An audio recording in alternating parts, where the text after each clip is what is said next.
चलिए, हाँ तो बच्चों, आज हम स्टार्ट कर रहे हैं तरंगों में व्यतिकरण की बात कर रहे हैं। और व्यतिकरण क्या होता है हम उसको जान चुके हैं ऑलरेडी। तो व्यतिकरण क्या होता है हम उसको अच्छे से समझ चुके हैं। व्यतिकरण का मतलब क्या होता है, किस तरीके से तरंगे एक दूसरे के बीच में इंटरफेरेंस करती है या फिर अध्यारोपित होती है, और अध्यारोपण से किस तरीके से फिर वास्तव में उस बिंदु पर क्या तीव्रता होती है, उस सब की बात हम कर चुके हैं। अब हम उसका मैथमेटिकल कैलकुलेशन देखते हैं कि भाई मैथमेटिकली उसकी गणना कैसे की जाए कि कहाँ पे कितनी तीव्रता है, कहाँ पे कितना आयाम है जब दो तरंगे आकर के मिलती हैं, अध्यारोपित होती हैं। क्योंकि इसी को हमने क्या नाम दिया था, व्यतिकरण नाम दिया था।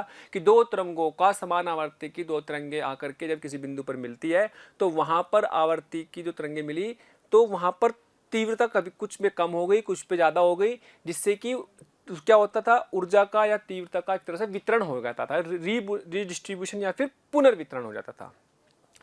तो हमें क्या करना है, हमें उसकी मैथमेटिकल वैल्यू देखनी है कि वो वैल्यू कितनी तीव्रता कहाँ पर होती है ना। तो ये जो टॉपिक है ये हमारा 3 चैप्टर में बहुत कॉमन टॉपिक है, 3 चैप्टर में चलेगा। जैसे हमारा एक तो सिंपल इसी तरंग में चलेगा, तरंग वेव कौन सी वेव है, हम रस्सी पे पढ़ रहे हैं, रस्सी वाली वेव पढ़ रहे हैं। लेकिन यही सेम हमारा कहाँ आएगा, हम ध्वनि तरंगों में पढ़ेंगे। क्योंकि ध्वनि तरंगों में क्या हो जाएगा, दो तरंगे कहाँ से आएंगी, किन्हीं दो स्पीकर से आएंगी, साउंड सोर्सेस से आएंगी। और यही दोनों हम फिर वेव ऑप्टिक्स में पढ़ेंगे, प्रकाश तरंग प्रकाश में। और प्रकाशिकी जब पढ़ेंगे तब तरंगों की प्रकाशिकी में जब पढ़ेंगे तो वहां पर दो बल्ब या दो सोर्स लाइट के हो जाएंगे, जिनसे लाइट आएंगे आपस में इंटरफेयर करेंगी, आपस में एक दूसरे के साथ व्यतिकरण करेंगी, मिल जाएंगी और अध्यारोपित हो जाएंगे। और अध्यारोपण से नई तीव्रता की तरंगे मिलने लगेंगी। जिससे कि हमें यह देखना है कि भाई उन तीनों केसेस में कॉमन कैलकुलेशन जो है उसको एक जगह लेकर के उससे कहां पर कितनी तीव्रता आती है। ठीक है, तो इसका मतलब 3 चैप्टर के हिसाब से लेकर के चलूंगा, तीनों के हिसाब से आप उसको कॉमन रखेंगे। सिर्फ सोर्स बदल जाएंगे, रस्सी पे आने वाली वेव होंगी, एक बार लाइट से आने वाली वेव होंगी, एक बार ध्वनि तरंगों से आने वाली वेव होंगी, पीछे के कैलकुलेशन बिल्कुल कॉमन होंगे। यानी 3 चैप्टर का काम एक ही चैप्टर में हो जाएगा। हालांकि हम जब अगली बार चैप्टर पढ़ेंगे, साउंड वाला पढ़ेंगे या लाइट वाला पढ़ेंगे, तो वहां पर वापस कराई जाएंगी, तो आपको फिर वो नया नहीं लगेगा, क्योंकि शुरुआत यहीं से होती है। तो होता क्या है बेटे, हमें पता है कि मान लीजिएगा दो तरंगे आई, मान लीजिएगा एक तरंगी है, रस्सी से एक तरंगी आई, ये आ गई आ गई आ गई आ गई आ गई आ गई। तो इस तरंग की समीकरण मान लीजिएगा y1 equal to a1 sine omega T minus K X, चाहे प्लस ले लो चाहे माइनस ले लो, आपकी मर्जी है। चलिए ये मान लो, चलिए माइनस ले लिया, ठीक है। ऐसे ही यहां पर एक सोर्स ये आ गया रस्सी का, है ना। तो सोर्स नाम दूंगा मैं इसको स्रोत, स्रोत 1 स्रोत 2, ये स्रोत 1 स्रोत 2। अगर मान लीजिएगा रस्सी की बात करें तो दो रस्सियों पे अपने तरंगे आई और इस बिंदु पर हमने चेक किया कि भैया इस बिंदु को इधर से भी ऊर्जा मिल गई तरंगों की, इधर से भी तरंगों की ऊर्जा मिल गई, तो कुल ऊर्जा इसके ऊपर कैसी आई, किस किस बातों पर निर्भर करेगी कि इस पर कितनी ऊर्जा आ रही है, अधिकतम आ रही है, न्यूनतम आ रही है, उसके बीच में कोई आ रही है। सोर्स स्रोत 1 स्रोत 2। अब ये स्रोत 1 आपका ध्वनि तरंगों के केस में क्या हो जाएगा, स्पीकर हो जाएंगे, कोई भी साउंड के सोर्स हो जाएंगे, बोलने वाले सोर्स हो जाएंगे, ध्वनि तरंगे हो जाएंगी।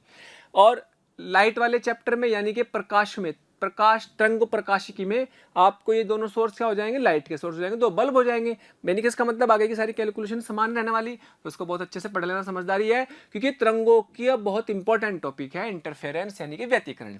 तो इसमें होता क्या है, इंपॉर्टेंट पॉइंट ये है कि भाई यहाँ से अगर मान लीजिएगा इससे तरंग चली और इसने दूरी चली है x1 और बेटे इसने दूरी चली है x2, तो इस बिंदु पर अगर मैं x1 को फिक्स कर दूंगा बेटे, तो क्या है x हर एक अलग अलग x पर कितना विस्थापन है वो निकल रहा है। लेकिन अगर मैंने x1 को फिक्स कर दिया तो क्या इस पर्टिकुलर x1 वाले का y1 मुझे पता लग जाएगा, और वो y1 कितना हो जाएगा, a1 sine omega T plus या माइनस ले रखा तो माइनस के x1। तो ये क्या कहलाएगा, इस बिंदु का इस x1 का ये तो कांस्टेंट हो जाएगा फिर वैल्यू के x1, तो क्योंकि x1 की वैल्यू तो डाल दी हमने, कोई एक पार्टिकल की बात कर लेंगे। यानी कि ये कहलाएगी इस कण का SHM, इस कण की सरल आवर्त गति की बात करेगी ये समीकरण, क्योंकि a1 sine omega T plus constant, तो इसकी सरल आवर्त गति बताएगा। यानी कि दो सरल आवर्त गति को जोड़ना एक तरह से, तो ये S2 x2 हो जाएगा यहाँ पर, तो यहाँ पर y2 मिलेगा, y2 equal to a sine omega T minus K x2। तो ये क्या होगा, ये इस वाले कण को सरल आवर्त गति मिल रही, एसएचएम मिल रही, यानी कि एक ही बिंदु पर दो अलग अलग सरल आवर्त गति मिल रही है, जिससे कि उसके पास रिजल्टेंट परिणामी सरल आवर्त गति के हिसाब से उसके कंपनों का आयाम कितना होगा, तो वो हमें निकालना है ना, वो हमें निकालना है। अब ये x1 और x2 कुछ भी हो सकते हैं, x1 बराबर 1 सेंटीमीटर 2 सेंटीमीटर हो सकता है, x1 x2 जीरो भी हो सकता है x1 और x2 जीरो भी हो, तो दोनों को जोड़ना है। तो रिजल्टेंट इंटेंसिटी क्या बनेगी, y इक्वल टू रिजल्टेंट जो परिणामी जो विस्थापन होगा इस कण का, ये तो y1 विस्थापन, ये y2 विस्थापन, तो परिणामी विस्थापन हो जाएगा y1 प्लस y2। ये कहां से आया, इसी को कहते हैं अध्यारोपण का सिद्धांत इसी को कहते हैं अध्यारोपण का सिद्धांत। दोनों को जोड़ देंगे, है ना।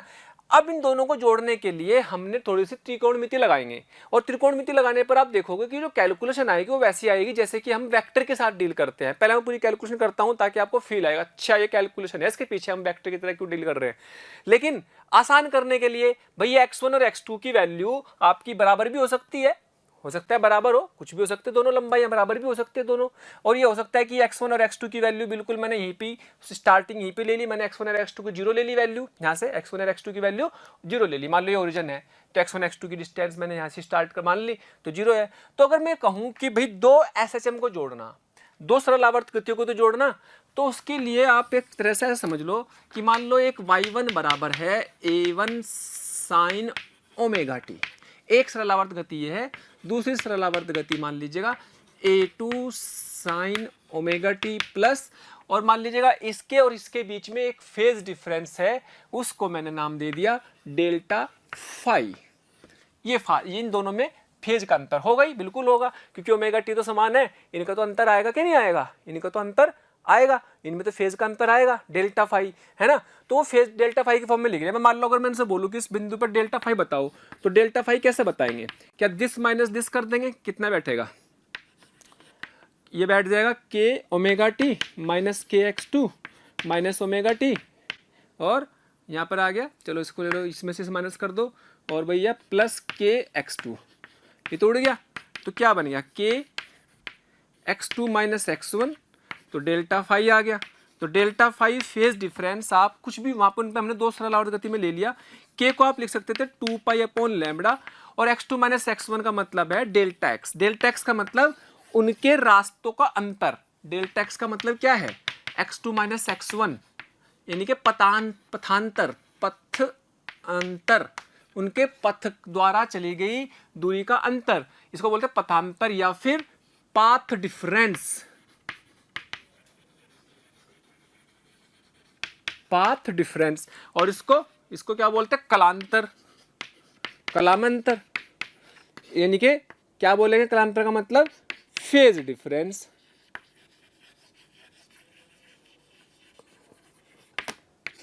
ये हो गया फेज डिफरेंस, ठीक है।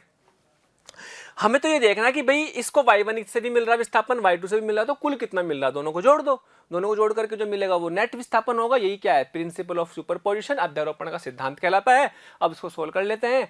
हमें करना तो यही है सिद्धांत में, लेकिन मैं आपको पहले बता दूं, जब सोल्व करने के बाद हमने जो कैलकुलेशन देखी ना, वो हमने देखने पे पता लगा, अच्छा यार ये तो कैलकुलेशन बिल्कुल वेक्टर के जैसी है, तो क्यों बार बार ट्रिग्नोमेट्री लगाए, तो हम वेक्टर लगा लेंगे बाद में, लेकिन पहले से प्रूफ कर लेते हैं कि अच्छा वेक्टर के जैसी आ रही। चलो जी कर लेते हैं। तो वाई नेट बराबर y1 प्लस y2। हालांकि हम इस तरह की कैलकुलेशन एक बार सरल आवर्त गति में दो सरल एसएचएम को जोड़ने पर कर चुके हैं, यानी कि वही सारी रिपीट कर रहा हूं, दोबारा समझ लेते हैं अच्छे से। तो y1 y2, y1 कितना y2 कितना, y1 कितना भाई a sine omega T plus इसको लिख लेंगे a2 sine omega T plus delta phi. चलो इसके बाद ये a1 वो a2, a1 sine omega T, a2 sine omega T cos delta phi. a plus B का फॉर्मूला लगा दो, साइन a प्लस बी का होता है ना, साइन a प्लस बी क्या होता है, sine a cos B plus cos A sine B, ये तो होता है, तो ये लगा दो plus a2 cos omega T sine delta phi, ये आ गया। ठीक है भाई, अच्छा जी, ये आ गया आपके पास Y net.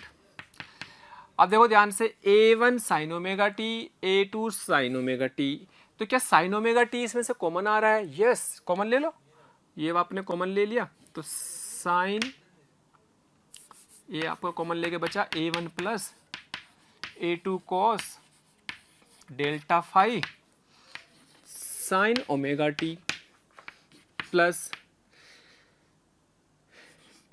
A2 cos omega T sine delta phi, ये आ गया है ना। तो अगर बहुत ध्यान से देखो तो इसको एक काम कर लो, यहाँ से ये वाली चीज को मैं लिख लेता हूँ ए, इस पूरे को क्या लिख लेता हूँ ए साइन ओमेगा टी, और इसको मान लेता हूँ उतने को बी, ये पूरे को बी मान लिया, तो क्या बना बी कॉस ओमेगा टी। क्या ये एक नई सरल आवर्त गति बन गई? क्योंकि ये sine omega T, B sine omega T, ये भी एक एसएचएम है, ये भी एक एसएचएम है, दो एसएचएम को जोड़ने पर एसएचएम मिलेगा, है ना। जोड़ने पर दो सरल आवर्त गतियों को जोड़ेंगे तो सरल आवर्त गति मिलेगी, इसका मतलब वो भी सरल आवर्त गति कर रहा होगा, बट उसका आयाम अलग होगा, तो उसको सिंगल एसएचएम में बदल लेते हैं। कैसे? क्या आपको इस तरह का मैथमेटिक्स पहले से भी आता है? हमने पहले भी पढ़ा है। क्या हमने ये पढ़ा है कि बेटे अगर हमारे पास A sine theta plus B cos theta है, तो हम क्या करते हैं, इसमें ए और बी के गुणांक के अंडर रूट के स्क्वायर से ए स्क्वायर प्लस बी स्क्वायर से डिवाइड कर लेते हैं, इसको भी और इसको भी, हाँ, और मल्टीप्लाई भी कर लेते हैं यहाँ पर, है ना, यहाँ पर मल्टीप्लाई भी कर लेते हैं ए स्क्वायर प्लस बी स्क्वायर, ताकि इसके मान पे कोई फर्क ना पड़े। अच्छा, ऐसा कर लेने से क्या फ़ायदा होगा? ऐसा कर लेने से बेटे ये फ़ायदा होगा कि यहाँ पर ए अपॉन दिस और ये बी अपॉन दिस, यही तो हो रहा। तो बेटे ये देखो ध्यान से, ट्रायंगल ये अपने ले लो। अगर मैं कहूँ कि भाई यहाँ मुझे कोस बनाना, तो कोस बनाने के लिए आधार बटे कर्ण होगा, आधार बटे कर्ण, यहाँ साइन बनाना ताकि ये फॉर्मूला बन जाए इस तरह का, बी अपॉन दिस, तो यहाँ कोस बनाना, यहाँ पे क्या बनाना, तो ये आधार आ जाएगा, और ये लंब बटे कर्ण, तो ये बी, और ये आपके पास A square plus B square, और मान लीजिएगा ये एंगल कुछ अल्फा है बी के हिसाब से, तो मैं कहूँगा क्या, इसको लिख लूँगा मैं अब sine theta cos alpha, cos alpha हो जाएगा plus cos theta sine alpha, ये तो हो जाएगा बी अपॉन दिस, तो ये बन गया आपके पास A square plus B square और sine of A, sine A cos B plus cos A sine B, sine theta plus alpha, sine theta plus alpha. यानी कि दो साइन और कोस के अगर पद आपके पास हैं, दो साइन और कोस के पद अगर आपके पास हैं, तो दो साइन कोस के पदों को सिंगल साइन में कन्वर्ट करने का एक ट्रिक है जो बहुत बार फिजिक्स में यूज होती है। रट लो इसको, दिमाग में डाल लो कि ऐसा करना पड़ता है। सरल आवर्त गति में हम इस बात को कई बार कर चुके हैं, सवाल भी किए हैं, मैं दोबारा रिपीट किया है इसको ताकि आप अच्छे से समझ जाएं। अब इसको क्या लिख सकते हैं, इसको क्या लिख सकते हैं भाई, इसको ऐसे लिख दो, A square plus B square, theta की जगह कौन है, ओमेगा टी प्लस अल्फा। अच्छा, अल्फा कैसे निकलेगा भाई, टेन अल्फा, टेन अल्फा कैसे निकलेगा, लंब बटे आधार, बी बटे ए, बी बटे ए आ जाएगा। तो कुल मिला के अब नई ये भी क्या कर रहा है, सरल आवर्त गति। अब जो नई सरल आवर्त गति का विस्थापन मिलेगा वो इस वाले हिसाब से मिलेगा। अब इस कण का जो विस्थापन होगा वो इस वाली समीकरण से मिलेगा, ठीक है। इस कण का विस्थापन इस समीकरण के हिसाब से मिलेगा, जिसमें कि अलग अलग टाइम पर आप उसका विस्थापन बता सकते हो, और उसका आयाम कितना होगा, उसका नया आयाम हो जाएगा ये, दिस इज ए नेट, ये नया आयाम होगा ए नेट। और उसका फेज कितना होगा, उसका फेज होगा ये, दिस इज नया फेज। तो अपने को ये नया फेज आ चुका है, वो यहां से निकलेगा, ये ए नेट आ गया। आप इसको ये भी लिख सकते हैं, A net sine omega T plus alpha, यानी कि इसको ये आयाम और इस हिसाब से विस्थापन मिलते रहेंगे। अब ये ए नेट कितना होगा, अल्फा कितना होगा, मुझसे निकाल सकते हैं। अब ए नेट और अल्फा की कैलकुलेशन करते हैं, पहले इसको मिटा लेंगे इतने को।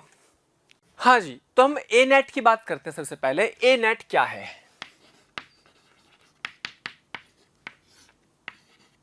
ए स्क्वायर प्लस बी स्क्वायर, और ए क्या था, दिस वाज ए,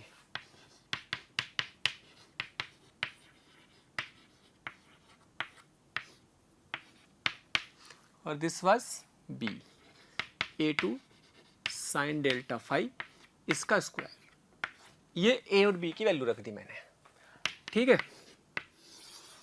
सोल्व करते हैं, a1 square plus a2 square cos square delta phi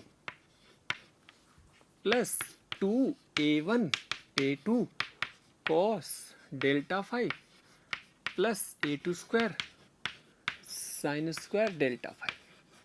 ये आ गया। अब देखो ध्यान से, ये वाला और ये वाला, a2 स्क्वायर कॉमन ले लो, a1 square plus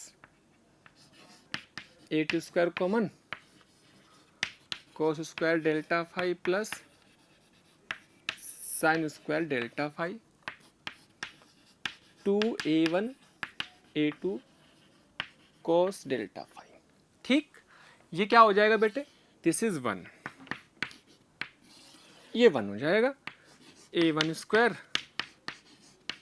a2 square, ये 1 हो गया, 2a1 a2 cos delta phi, this is A net. अब बहुत ध्यान से देखो, क्या ये बिल्कुल वैसे ही फॉर्मूला जैसे परिणामी निकालते थे, r बराबर a square plus B square plus 2ab cos theta. Theta क्या था, ए और बी के बीच का एंगल।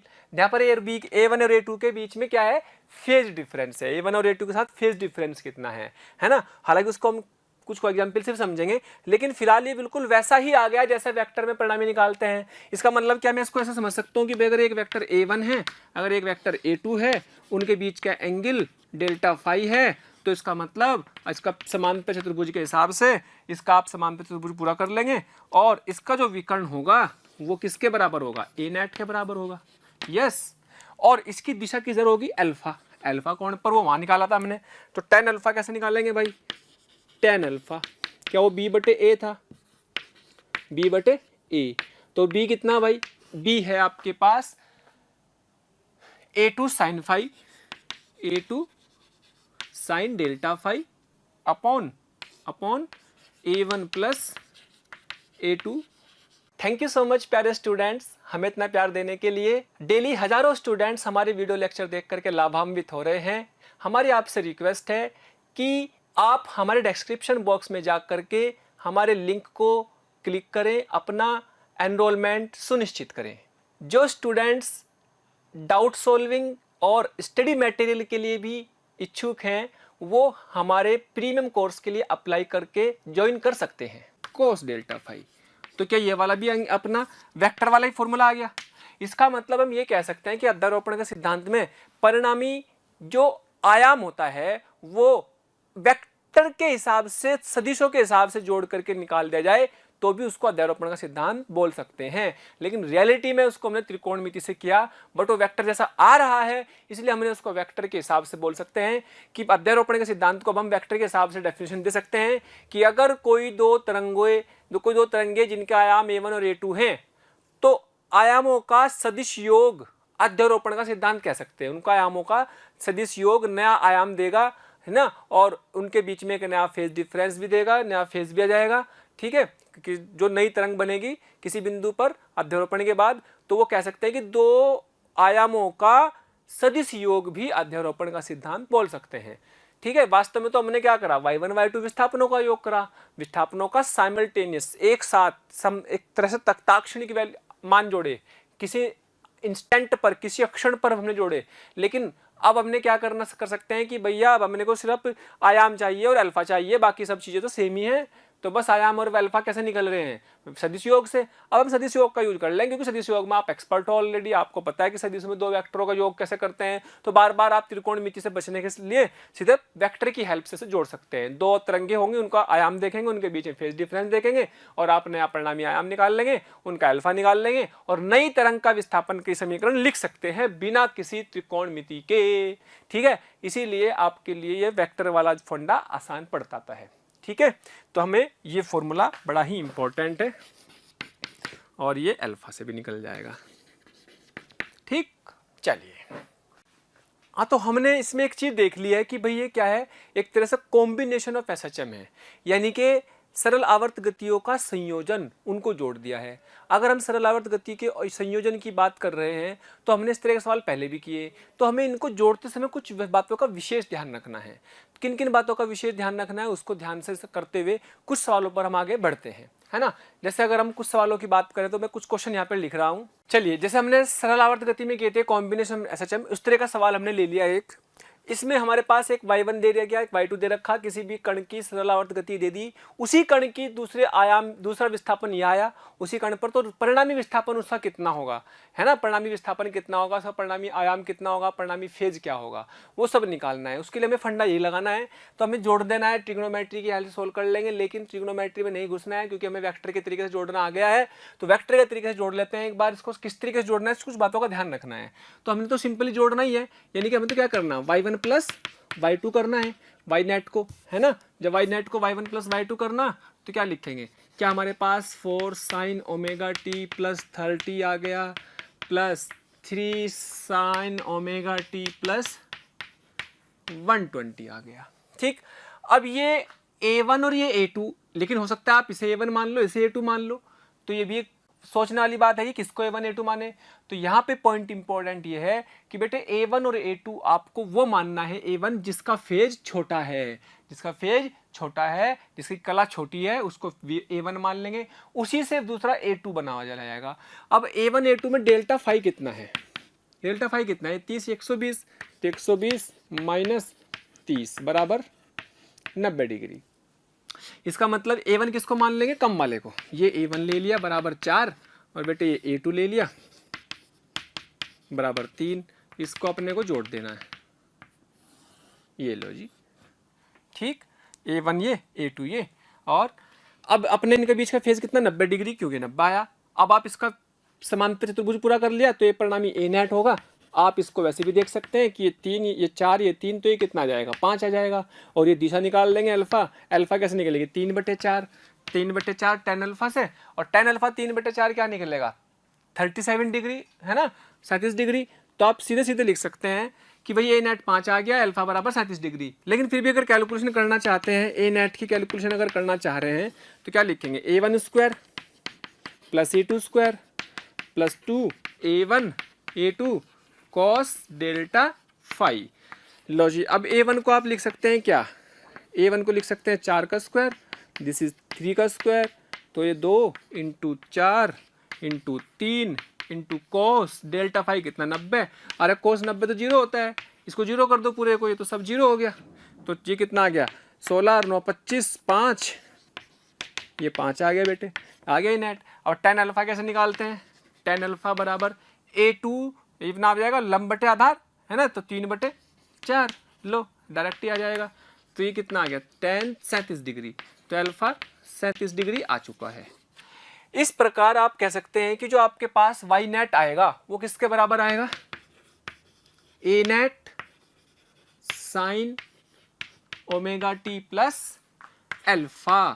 ये इंपॉर्टेंट है। अब यहाँ पर आप क्या लिखोगे, आप लिख सकते हो, शायद आपके दिमाग में ये आ रहा होगा कि भाई y नेट क्या हो जाएगा, ये आ जाएगा 5 sign omega T plus 37 degree.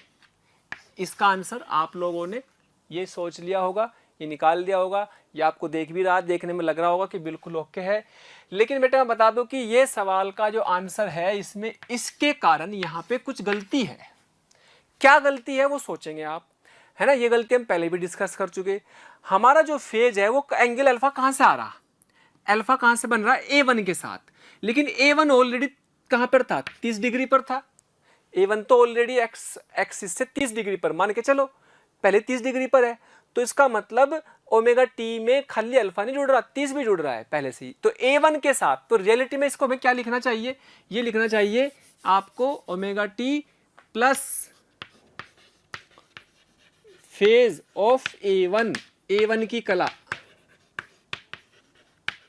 a1 की कला कितनी है वो, और प्लस अल्फा। वास्तव में ये लिखना चाहिए। अगर a1 का मान लो यहाँ पे 30 होता ही नहीं, फिर तो ओमेगा टी प्लस अल्फा जुग लेते क्योंकि 0 होता। लेकिन अब वास्तव में ये लिखना होगा, है ना। और a1 किसको मानेंगे, यहाँ से क्या सीखा हमने कि a1 वह होगा जिसका फेज जिसका फेज मतलब जिसकी कला कम होगी, छोटी होगी, जिसकी कला कम होगी उसको A1 मानेंगे, है ना। समझ में आ गई बात। तो यानी कि आप अभी कह सकते हो आसानी से कि भाई y नेट बराबर 5 sign omega T plus 30 plus 37। Yes, answer आया 5 साइन ओमेगा टी प्लस 67। ये आंसर आ चुका है, ये आ गया। ठीक, ये वास्तव में इसकी समीकरण आ गई। उस कण को अब इसके हिसाब से विस्थापन मिलेगा जिस पर ये दो SHM आ गई थी। अब दो तरंगे जब आएंगी किसी बिंदु पर मिलेंगी, उस बिंदु पर तो वो दो SHM बन जाएंगी ना, उसके लिए वो x1 और x2 दोनों डल जाएंगे, x1 x2 फिक्स हो जाएंगे। तो वो क्या बन जाएगा, उसका एक सरलावर्त गति बन जाएगी, उसको एक सरलावर्त गति का विस्थापन मिलेगा। कुल विस्थापन आप ऐसे निकाल सकते हैं।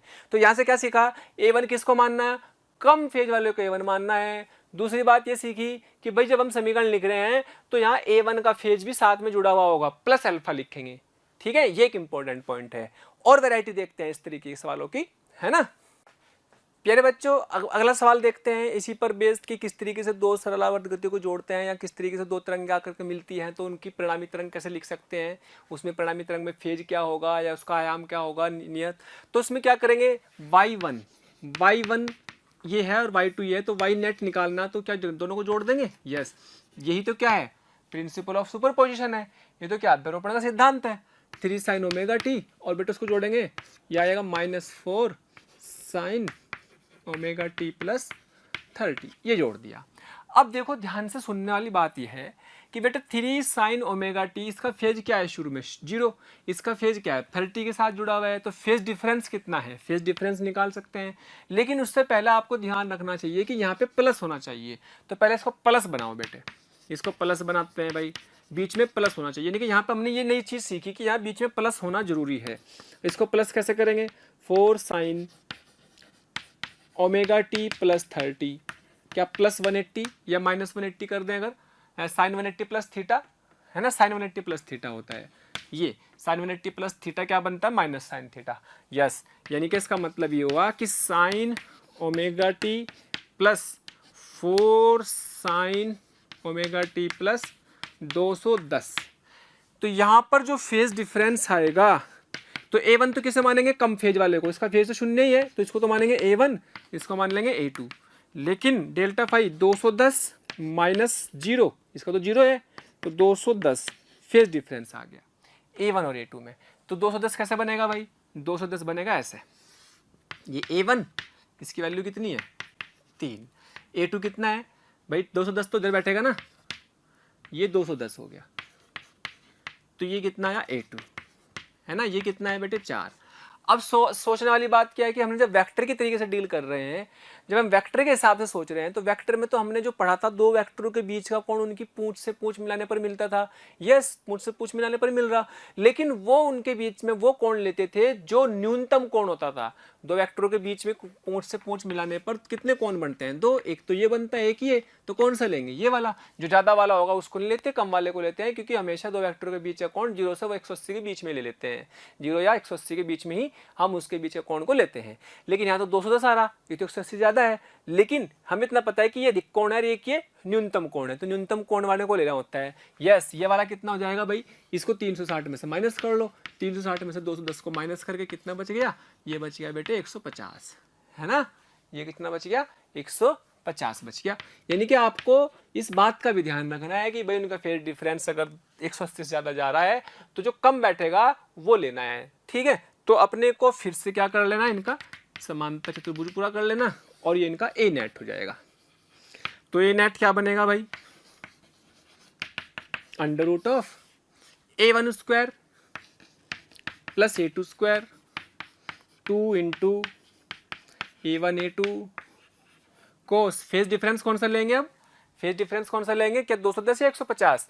Yes, now delta phi is 150, ये लेंगे, ना कि ये वाला नहीं लेंगे, ठीक है। फेज डिफरेंस 210 ही है, लेकिन जोड़ते समय निकालते समय इनका ये लिखेंगे 150। ये बड़ा इंपॉर्टेंट पॉइंट है।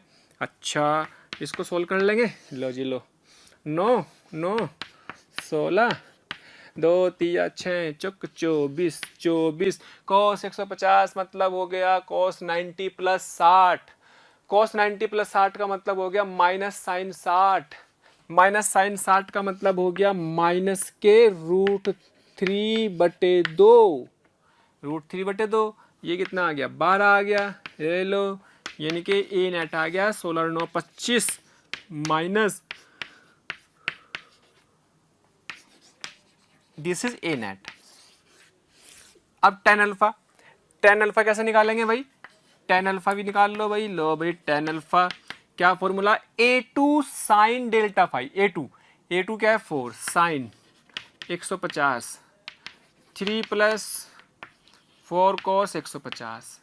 फॉर्मूले में रख दी वैल्यू। अब सोल्व कर लेते हैं इसको। लो भाई साइन 150 की वैल्यू क्या होती है, साइन 90 प्लस 60 cos 60 1/2, यानी कि ये होती है 4 गुना 1/2 और 3 प्लस 4 इंटू और बेटे होती है माइनस के √3/2, है ना। इससे कटा 2 आ गया ऊपर और इससे कटा यहाँ पे 2 आया तो 3 माइनस 2 √3 आ गया। ये आ गया। अच्छा जी टेन अल्फा, ये आपके पास आ गया है टेन अल्फा। ये लो जी टेन अल्फा आ गया 2/3 माइनस 2√3। ये आ गया आंसर। ठीक, तो अल्फा भी आ जाएगा, ए नेट भी आ जाएगा। तो वाई नेट क्या लिखोगे, वाई क्या लिखोगे? लो जी वाई नेट तो बेटे अब आपके पास ए नेट साइन ओमेगा टी। बेटे इसका फेज क्या, इसका फेज सिर्फ ओमेगा टी प्लस 0 ही रहेगा। तो 0 तो है ही, वो तो कोई दिक्कत नहीं, प्लस अल्फा लिख देंगे और जो भी आंसर आ जाएगा वो बन जाएगा। क्यों? क्योंकि हमें ए नेट और अल्फा निकाल चुके हैं। जो भी आंसर बैठेंगे टेन इनवर्स दिस और ए नेट वैल्यू है, वो तो डाटा कुछ भी आ जाए आपको तो बस वैल्यू वहां पुट कर देनी, तो नया विस्थापन ये मिलेगा उसको। ठीक है, चलिए जी नेक्स्ट क्वेश्चन में भी हमने 2 एसएचएम को ले लिया है, उनको जोड़ना है। उनको जोड़ने के लिए हमारे पास ये एक y1 है, ये एक y2 है। इसमें हमें क्या नई चीज़ सीखनी है? इसमें हमें नई चीज़ ये सीखनी है भाई, देखो पहले वाले में हमने क्या सीखा, A1 किसको मानना है। पहले तो ये सीखा था कि A1 कम फेज वालों को मानना है। दूसरे वाले में हमने क्या सीखा कि उनके बीच में प्लस होना चाहिए। तीसरी बात ये सीखी थी कि भाई हम जब जोड़ते हैं तो जोड़ने समय y = a नेट जो होता है A net sine omega T plus A1 का फेज लिखना होता है। फिर A2, फिर उसमें अपने को जो अल्फा आता है वो जोड़ते हैं। ठीक है, फिर हमने ये भी देखा कि जो 2 वेक्टरों के बीच का कोण होता है वो वाला लेते हैं जो न्यूनतम होता है। इतनी बात सीखी हमने, तो मैं एग्जाम्पल सिखा रहा हूँ चीज़ें को। अब यहाँ पे हमने नई चीज़ें सीखनी है कि भाई जब हम जोड़ रहे थे ना, तो हम जोड़ने समय दोनों साइन वाले पद होने चाहिए, दोनों साइन वाले पद होने चाहिए। लेकिन तो कोस वाला है, साइन बदल लो, क्या बात, आपको आता है इतना, मैथ तो सभी को आता है। तो भाई लो 6 साइन ओमेगा टी प्लस 38, इसको लिख लेंगे साइन ओमेगा टी प्लस 90। तो 90 sine 90 plus theta cos theta होता है। अपना बदल गया सिंपल। अब कोई दिक्कत नहीं बेटे, अब डेल्टा फाई की कैलकुलेशन हम कर सकते हैं। उसमें 90 है, इसमें 30 है, तो 90 माइनस 30 कितना आ गया 60, है ना। A1 किसको मानेंगे, इसको मानेंगे, इसको मानेंगे, दिस इज A1 क्योंकि इसका फेज छोटा है। इसको मानेंगे A2 और बस हो गया सवाल। तो आई ए नेट निकाल लो जी भाई। ए नेट 6 का स्क्वायर 8 का स्क्वायर 6 गुना 8 गुना cos 60 कितना आ जाएगा 36 64 6 दूनी 12, लो जी 6 दूनी 12 गुना 8 गुना 1/2 चौक, तो 12 चौक 48, तो 148 आ गया। 12 चौक 48, 148 का अंडर रूट। ये तो आ गया आपके पास ए नेट। अब या अपने को अल्फा चाहिए। अल्फा कैसे निकालेंगे, टेन अल्फा से। टेन अल्फा, लो जी टेन अल्फा बराबर कितना A2 कितना था 8 साइन 60 6 प्लस 8 कोस 60 बराबर 8 कितना 8 आ गया। साइन 60 की वैल्यू √3/2 और बेटे ये 1/2। लो जी 2 चौक 8 4 √3 2 चौक 8 6 4 10 और बेटे 2 दूनी 4, 2 पंजे 10, 2√3/5, ये आपके पास अल्फा tan अल्फा आ गया। अगर अल्फा में लिखना तो भाई इतना तो आता ही है यार सभी को, tan इनवर्स 2√3/5, ये लो, है ना। अब क्या करोगे, y लिखना है भाई, y equal to A net आया था √148, लो जी √148 साइन ओमेगा टी प्लस कहाँ से, a1 से, a1 का फेज 30 डिग्री है, वो वाह 30 डिग्री और ऐड करो, लो जी आ गया, प्लस tan इनवर्स 2√3/5, लो जी पूरा आंसर मैंने इसमें लिख दिया है। तो ये इनको तरंगों को जोड़ेंगे तो वहां पर भी इन बातों का ध्यान रखना होगा कि भाई 2 SHM की तरह जोड़ना होता है, वहां पे भी 2 SHM की तरह जोड़ेंगे, क्योंकि एक बिंदु पर जब 2 तरंगे आएंगी तो वो बिंदु पर तो उसको कणों को 2 SHM ही तो मिलेंगी, इसीलिए मैं इसकी बात कर रहा हूँ। ठीक है, तो हमने यहाँ पे क्या सीखा कि भाई सारे के सारे पद साइन के ही होने चाहिए। हाँ, तो हमने जो पॉइंट सीखे हैं, हमने जो पॉइंट अभी हमने देखे हैं एग्जाम्पल से या सवालों से, हमने वो सब सवाल जितने भी पॉइंट हमने देखे हैं वो सारे पॉइंट मैंने यहाँ पर लिख दिए हैं। उनको एक बार दोबारा से मैं रिपीट कर रहा हूँ, रिवाइज करा रहा हूँ आपको कि कौन कौन से पॉइंट थे। हमने सबसे पहले a1 a2 को क्या मान लिया, एक वेक्टर की तरह मान लिया। तो हमने क्या माना कि a1 तथा a2 को वेक्टर या सदिशों की तरह मानने पर क्या मान लेना है, a1 वो मानना है जिसका फेज छोटा होता है, दोनों पदों के बीच में प्लस का चिन्ह होना चाहिए, sine a1 sine omega T आई plus a2 sine omega T, इस तरह का प्लस का साइन होना चाहिए। और जो ओमेगा टी वाला पद है वो भी प्लस होना चाहिए, माइनस ओमेगा टी नहीं आना चाहिए, प्लस ओमेगा टी आना चाहिए, है ना। दोनों पद साइन के रूप में होने चाहिए, दोनों साइन होने चाहिए। अगर कोस है कोई तो उसको कोस को साइन में बदल लो, है ना। दोनों के बीच डेल्टा फाई कोण जो हम लिख रहे हैं वो कोण कैसे डिसाइड करेंगे, वो ऐसे डिसाइड करेंगे कि 2 सदिशों के बीच न्यूनतम कोण के अनुसार जो न्यूनतम कोण बैठेगा 2 वेक्टरों के बीच के हिसाब से, सदिशों के बीच में जो न्यूनतम कोण बैठता है वो ले लेते हैं। अगर वो 180 के बीच में है तब तो वही ले लेंगे, जाता है तो आपको फिर उसको जो न्यूनतम बैठेगा वो ले लेना होता है। अब इसका मैंने एग्जाम्पल किया, फिर लास्ट में इस समीकरण में आंसर रख देंगे A net sine omega T plus phase of a1, phase समझते हो ना, कला जो उसकी कला है उसमें फेज ऑफ a1 में रख देंगे, प्लस अल्फा में ए नेट तथा अल्फा का मान रख देंगे, परिणामी विस्थापन ज्ञात कर सकते हैं। क्लियर। तो ये पॉइंट दिमाग में रखते हुए, हालांकि ये सारे पॉइंट हम सरल आवर्त गति में कर चुके हैं, लेकिन मैंने बताया था कि सरल आवर्त गति ही बेस है वेव का, तरंगों का। तो सरल आवर्त गति उसका बेस है, तो हमें ये सब चीज़ें पहले से आनी चाहिए, लेकिन हमने फिर से रिपीट इसलिए की क्योंकि यहाँ पे हमें इसकी बहुत ज़्यादा ज़रूरत पड़ सकती है। ठीक है, ओके। हाँ जी, अब हम 2 परगामी तरंगों के बीच में व्यतिकरण की बात कर रहे थे। इससे पहले हम SHM की कैलकुलेशन भी सीख चुके हैं कि 2 SHM को कैसे जोड़ते हैं। उसी चीज़ को हम वापस अब यहाँ अप्लाई करते हैं, है ना। तो जैसे हमने सोचा कि भाई एक सोर्स है जिसकी तरंग की फ्रीक्वेंसी आवृत्ति ओमेगा है और के भी समान है दोनों का, इससे अपनी कोई वेव चल रही है। इस वेव की तरंग आप लिखना जानते हो सरल आवर्त गति में, और आपने तरंगों में भी सीखा है कि वेव की समीकरण कैसे लिखते हैं। इस वेव की समीकरण, प्यारे बच्चों, हमें रोज कमेंट्स के माध्यम से ये रिक्वेस्ट आ रही है कि सर हमें इस टॉपिक के वीडियो लेक्चर प्रोवाइड करें या इस टॉपिक के वीडियो को समझाएं। तो मेरी आपसे रिक्वेस्ट है कि आप हमारे चैनल पर जाकर के सब्सक्राइब करें और बेल आइकन को हिट करें, ताकि जो भी वीडियो लेक्चर हमने डाले हुए हैं उसके नोटिफिकेशन आपसे मिस ना हो। मैं ऐसा इसलिए कह रहा हूं क्योंकि हमने ज़्यादातर वीडियो लेक्चर को ऑलरेडी अपने चैनल पर डाला हुआ है, तो जिस लेक्चर की आप डिमांड कर रहे हैं वो लेक्चर आपको पॉसिबली वहां पर मिल जाएंगे। ये लिख सकते हैं a1 sine omega T plus minus K x plus pi, इस वाली वेव की समीकरण ये लिख सकते हैं, है ना। इसका आयाम a2 ले लिया, इसका आयाम a1 ले लिया। अगर मैंने इसमें x1 को फिक्स कर दिया, यानी कि x1 का मतलब x1 दूरी वाले कण की बात हो रही है, x1 दूरी वाले कण की बात हो रही है। अगर x1 दूरी वाले कण की बात हो रही है तो क्या मैं यहाँ पर बोल सकता हूँ कि ये y1 बराबर क्या हो गया, a1 sine omega T minus के x1 प्लस पाई, ये हो जाएगा। इसको ये क्या मिला, ये क्या कहलाएगा, क्या मैं इसको एक SHM बोल सकता हूँ, सरल आवर्त गति बोल सकता हूँ? यस, इसको एक SHM मिलेगा क्योंकि x1 फिक्स हो गया है। जब x1 फिक्स हो गया तो उसका मतलब ये इस बिंदु पर इसका विस्थापन इसके हिसाब से मिल रहा, यानी कि इसको ऊर्जा मिल रही है इसके अकॉर्डिंग। लेकिन यहाँ से इधर से भी एक तरंग आ रही है, भी ऊर्जा जा रही, जब ये ऊर्जा इसको यहाँ मिलेंगी तो यहाँ पर इसको ये वाला विस्थापन भी मिलेगा, a2 sine omega 2 minus K x2 plus pi. अब ये 2 मिलेंगे इसको। अब मुझे चाहिए y नेट, y नेट में एक तो चाहिए a नेट। a नेट कैसे निकालेंगे, ए नेट तो निकालने के लिए आपको वही लगाना है, क्या, A1 square plus A2 square plus 2A1 A2 cos delta phi, ये जो आएगा। अब डेल्टा फाई क्या होगा भाई, डेल्टा फाई तो इन दोनों के बीच का फेज डिफरेंस, इसका और इसका अंतर, इसका और इसका अंतर। मान लो ये लिखेंगे ओमेगा टी माइनस के x1 प्लस पाई।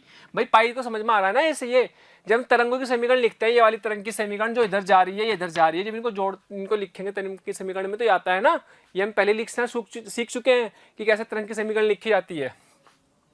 तो भाई ओमेगा टी माइनस के x1 plus pi minus omega T plus के x2 प्लस माइनस के पाई, छम्मा छम्मा छम्मा छम्मा, तो डेल्टा फाई इसको बोलते हैं बेटे कलांतर,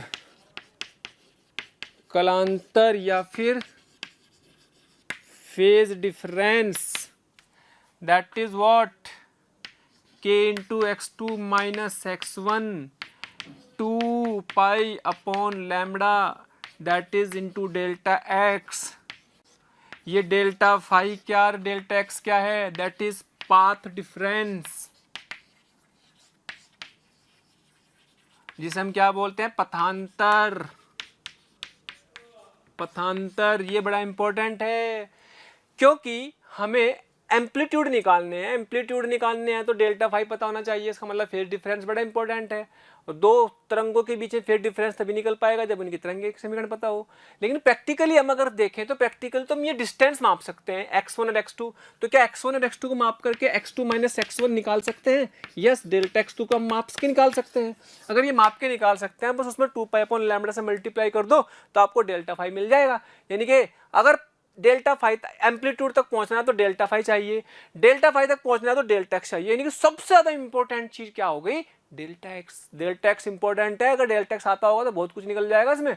डेल्टा एक्स का खेल है बहुत बड़ा, क्योंकि डेल्टा एक्स है तो मतलब डेल्टा फाई भी है, डेल्टा एक्स पता है तो डेल्टा फाई भी पता है, और डेल्टा फाई पता है तो अगर आप A1 A2 पता है तो A नेट भी पता है ना। अब ये अपनी यहाँ पर अपने को जो मिलेगी इस इंटेंसिटी की, और ये मिलेगी, और तरंगों की इसकी अल्फा क्या हो जाएगा भाई, tan अल्फा में तो कोई दिक्कत आने की नहीं चाहिए।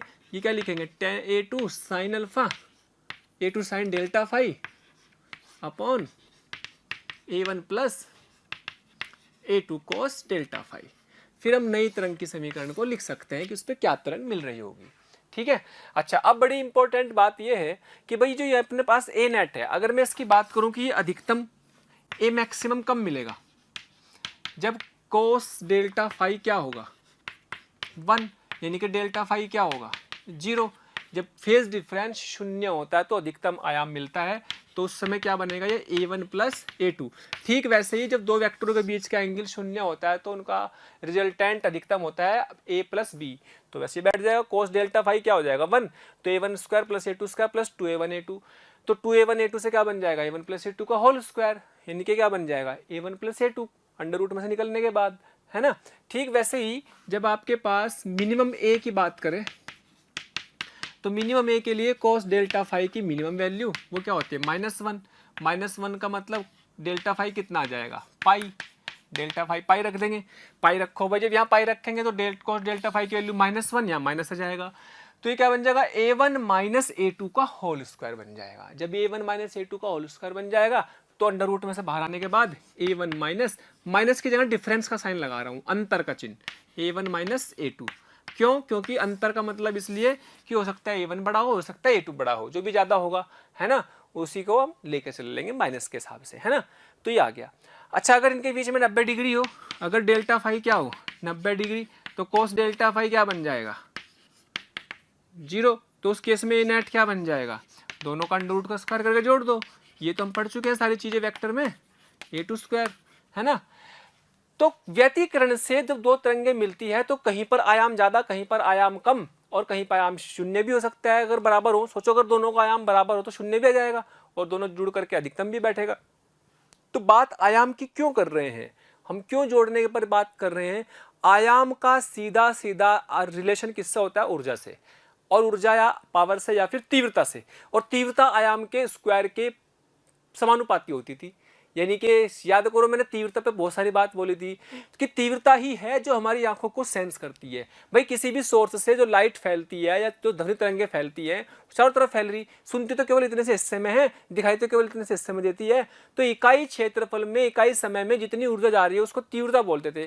तो इतने क्षेत्रफल में कितनी ऊर्जा जा रही है तो इतने क्षेत्रफल से मल्टीप्लाई कर दो उठा के उसमें, तो हमें वहां पर कितनी ऊर्जा गई है प्रति सेकंड वो पता लग जाएगी, कितनी पावर जा रही है प्रति सेकंड, कितनी ऊर्जा जा रही है प्रति सेकंड वो पता लग जाएगी, पावर कितनी जा रही है आंखों में वो पता लग जाएगी। क्योंकि 1 मीटर स्क्वायर क्षेत्रफल वाली को क्या बोलते हैं, तीव्रता। इसलिए तीव्रता इंपॉर्टेंट है। और तीव्रता डायरेक्टली समानुपाती किसके हैं, एम्पलीट्यूड के स्क्वायर के, आयाम के स्क्वायर के समानुपाती होती है। इसका मतलब अगर हमें आयाम पता होंगे, इसके नए आयाम पता लग जाए, हम नए आयाम तक क्यों पहुंचे, इसलिए पहुंचे नए आयाम तक क्योंकि अगर नया आयाम पता होगा तो नई तीव्रता पता होगी, नई तीव्रता पता होगी, ऊर्जा पता होगी, पावर पता होगी, सारी इंफॉर्मेशन हमें उस बिंदु पर पता होगी। यानी कि जब लाइट आएगी तो लाइट आकर के मिलेगी, कुछ बिंदुओं पर अंधेरा हो जाएगा, कुछ बिंदुओं पर रोशनी हो जाएगी, ब्राइटनेस आ जाएगी, चमकीले हो जाएंगी। जब ध्वनि की बात करेंगे तो कुछ बिंदुओं पर बिल्कुल सुनाई नहीं देगा, कुछ बिंदुओं पर हमें बहुत तेज सुनाई देगा। यानी कि कहीं पे आयाम ज्यादा, कहीं पे आयाम कम, यानी कि कहीं पे तीव्रता ज्यादा, कहीं पे तीव्रता कम। और तीव्रता का या ऊर्जा का जो पुनर्वितरण है वही क्या है, व्यतिकरण है। जो उनका पुनर्वितरण है, ऊर्जा कहीं कम कहीं ज्यादा हो जाना, वही व्यतिकरण है। और ये होता है रियल लाइफ में, हमें मिलता भी है ये, है ना। तो अब हम फिलहाल तो हमें रस्सी की तरंगों की बात कर रहे हैं, जैसा रस्सी के तरंगों के साथ होता है, ध्वनि तरंगों के साथ होता है, वैसे ही प्रकाश तरंगों के साथ होता है। अब हमें कहां तक पहुंचना है, तीव्रता पे पहुंचना है। रियलिटी में हमारी इंपॉर्टेंट चीज क्या है, तीव्रता। तो अब मैं एम्पलीट्यूड का कनेक्शन तीव्रता से करता हूं, क्योंकि सारे सवाल तीव्रता पर बेस्ड होंगे व्यतिकरण में। व्यतिकरण का मतलब सारे सवालों की कहानी तीव्रता से मिलेगी, है ना। ठीक है, हाँ जी। हम बात तीव्रता की करते हैं, व्यतिकरण के बाद नई तीव्रता कैसे मिलेगी। हमने ये पढ़ा था कि भाई जो पावर का फॉर्मूला था, पावर का या उसके शक्ति का फॉर्मूला था, वो था 2 pi square A square F square mu V. या फिर तीव्रता की बात करें तो ये था 2 pi square A square F square rho V, ये था, है ना। अगर मैं कहूँ कि आपके पास आपके पास फ्रीक्वेंसी वी और रो नियत है, अगर ये नियत है तो बेटे आई किसके समानुपाती आ गई, एम्पलीट्यूड के स्क्वायर के। लेकिन ध्यान रखें ये केवल तभी समानुपाती है जब ये फ्रीक्वेंसी भी समान है। ये सब तो चलो होंगे, है ना। ये वाले में हमने ये बात कर ली। इसका मतलब अगर मैं एम्पलीट्यूड तक पहुंच जाऊं, तीव्रता तक भी पहुंच जाऊंगा, और तीव्रता ही सबसे इंपॉर्टेंट है। तो इसलिए हमने इतनी सारी कहानी जो पढ़ी ना वो तीव्रता तक पहुंचने के लिए पढ़ी। लेकिन तीव्रता तक पहुंचने का रास्ता क्या है, या एम्पलीट्यूड तक पहुंचने का रास्ता कौन था, डेल्टा फाई। और डेल्टा फाई तक पहुंचने का रास्ता कौन था, डेल्टा एक्स। इसका मतलब डेल्टा एक्स भी बहुत इंपॉर्टेंट है, डेल्टा फाई भी बहुत इंपॉर्टेंट है, तभी यहाँ तक पहुंच पाओगे। और यही तो रियलिटी में प्रैक्टिकली हम मापते हैं, निकालते हैं कि भाई कितनी तीव्रता है, हमें कितनी तीव्रता मिल रही है। जब दो तरंगे मिल गई उसके बाद, हम किसकी बात कर रहे हैं, जब तरंगे मिल गई उसके बाद नई तरंग की तीव्रता क्या है उसकी बात कर रहे हैं। तो वास्तव में आपने ये पढ़ा था ए नेट का स्क्वायर बराबर a1 square plus a2 square plus 2a1 a2 cos delta phi, ये पढ़ चुके हैं। और यहां से आप कह सकते हैं कि आई समानुपाती एक नियतांक आ जाएगा a स्क्वायर, ये आ सकता है ना। तो अगर इंटेंसिटी a1 की बात करें, है ना, अगर I1 की बात करें तो I1 बराबर के A1 स्क्वायर, और I2 की बात करें तो के A2 स्क्वायर, है ना। ये तो बात समझ में आ गई। और I नेट की बात करें तो के A नेट स्क्वायर, ये आ जाएगी, है ना, जैसा भी आयाम होगा। तो यहां से अगर बहुत ध्यान से देखो तो A नेट की जगह क्या लिख सकता हूं, क्या मैं लिख सकता हूं I नेट अपॉन के, और इसको लिख सकता हूं I1 अपॉन के, इसको लिख सकता हूं I2 अपॉन के, टू A1 को लिख सकता हूँ रूट I1 अपॉन रूट के, इसको लिख सकता हूँ रूट I2 अपॉन रूट के कोस डेल्टा फाई। ध्यान से देखें, आई नेट अपॉन के बराबर I1 अपॉन के I2 upon K plus 2 root I1 I2 upon K cos delta phi. छम छमा छम छम छम छम, उड़ा दो सारा, उड़ा दो, बचा क्या, ये लो आई नेट, ओ I1 I2 रूट में आएगा 2 under root I1 under root I2 cos delta phi. ये फॉर्मूला अब तीव्रता के लिए लगेगा। फिर देखो ध्यान से, क्या मुझे तीव्रता तक पहुंचने का रास्ता कौन सा है, डेल्टा फाई के थ्रू जाना पड़ेगा, और डेल्टा फाई तक पहुंचने का रास्ता कौन है? Delta x. इसका मतलब डेल्टा फाई और डेल्टा एक्स बहुत बहुत बहुत इंपॉर्टेंट है। उस पर मैं डिटेल में डिस्कशन करूंगा कि कैसे हम डेल्टा एक्स निकालते हैं, पाथ का अंतर कैसे निकालते हैं, बहुत सारे सवाल उस पर भी करेंगे। लेकिन हमें तीव्रता निकालनी है तो ये बात करेंगे। अब कहीं पे तीव्रता अधिकतम होगी, कहीं पे न्यूनतम होगी, उसके लिए भी डेल्टा फाई ही बताएगा कहाँ पे अधिकतम होगी, कहाँ पे न्यूनतम होगी, उसकी बात करते हैं। हाँ जी, जैसे हम बात कर रहे थे कि कहीं पे तीव्रता अधिकतम होती है, कहीं पे तीव्रता न्यूनतम होती है। जिन बिंदुओं पर तीव्रता अधिकतम होती थी उसको नाम देते थे हम संपोषी व्यतिकरण। संपोषी व्यतिकरण का मतलब कॉन्स्ट्रक्टिव इंटरफेरेंस था, यानी कि कहाँ कहाँ पर ऐसा होगा जहाँ पर तीव्रता अधिकतम होगी। तीव्रता वहां पर अधिकतम होगी जहां पर इसका अधिकतम होने के लिए कोस डेल्टा फाई अधिकतम होगा। और कोस डेल्टा फाई की अधिकतम वैल्यू क्या होती है? कोस डेल्टा फाई की अधिकतम वैल्यू होती है भाई 1, यानी कि डेल्टा फाई क्या होना चाहिए? डेल्टा फाई आपका होना चाहिए 0, या फिर क्या होना चाहिए? n पाई, या फिर 2n पाई, 2n पाई, ये होना चाहिए सब। तो अगर ऐसा होगा तो क्या आएगा? I equal to I1 plus I2 plus 2 under root I1 I2 cos 0, है ना? cos 0 1 हो गया। लो जी, I equal to I1 plus I2 plus 2 under root I1 under root I2। क्या मैं इसको ऐसे भी लिख सकता हूँ कि अंडर रूट I1 का square plus under root I2 का square plus 2 under root I1 under root I2। भाई I1 को लिख दिया रूट I1 का स्क्वायर, I2 को लिख दिया रूट I2 का स्क्वायर, यानी कि क्या बन गया? A square plus 2 square, A square plus B square plus 2ab बन गया, क्योंकि cos 0 तो 1 हो गया। इसका मतलब ये क्या बन गया? आई नेट उस समय क्या बन जाएगा? आई नेट की वैल्यू बन जाएगी अंडर रूट ऑफ ये under root I1 plus under root I2 का whole square. This is what? This is the maximum intensity, this is अधिकतम तीव्रता। ये अधिकतम तीव्रता है, तो इतनी तीव्रता मिलेगी। सोचो अगर दोनों I1 I2 बराबर हो, φ1 बराबर I2 equal to I note, तो अधिकतम तीव्रता कितनी मिलेगी?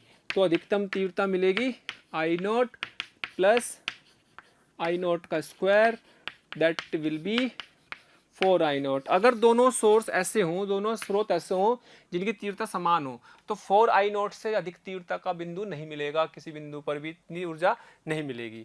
अब बात करते हैं, इनको बोलते हैं हम संपोषी व्यतिकरण, जहां जहां पर अधिकतम तीव्रता। ऐसे कहां कहां पर मिल रहे? 2n पाई पर। n की वैल्यू क्या हो गई भाई? n की वैल्यू 0, 1, 2, 3, 4 ऐसे। तो यानी कि डेल्टा फाई क्या क्या हो गया? 0 पर भी मिलेगा, और 2 पाई पर, और 4 पाई पर, और कितना भाई? 0 रखा, 1 रखा, 2 रखा, 3 रखा, तो 6 पाई, 8 पाई, ये आ गया, है ना? डेल्टा फाई बराबर ये आ गया 0, 2 पाई, 4 पाई, 6 पाई, 8 पाई आ गया। इन सब जहां जहां पर ये वाला फेज डिफरेंस कलांतर मिल रहा होगा, तो वहां पर वो वाले बिंदु ऐसे होंगे जहां पर अधिकतम तीव्रता वाले पॉइंट होंगे। जब दो तरंगे मिल रही तो कहीं पे भी मिल सकती है ना, और वो फेज डिफरेंस कुछ भी आ सकता है ना? तो लेकिन फेज डिफरेंस तक मैंने बताया कि फेज डिफरेंस मापने से आसान क्या है? लंबाइयां मापना, यानी कि पाथ की लेंथ नापना, यानी कि पथांतर मापना। तो डेल्टा फाई और डेल्टा एक्स में रिलेशन है। डेल्टा फाई डेल्टा एक्स में क्या रिलेशन है भाई? डेल्टा फाई बराबर है कितना? 2 pi by lambda into delta x, 2 pi by lambda into delta x, या फिर डेल्टा एक्स बराबर लैम्बडा अपॉन 2 पाई इंटू कितना? Delta phi. और ये आप कह सकते हो lambda upon 2 pi into 2n pi, ये कह सकते हो। इससे कट जाएगा, यानी कि कितना आ गया? n lambda. यानी कि delta x equal to n lambda. ये किसकी कंडीशन होगी? संपोषी व्यतिकरण की। संपोषी व्यतिकरण,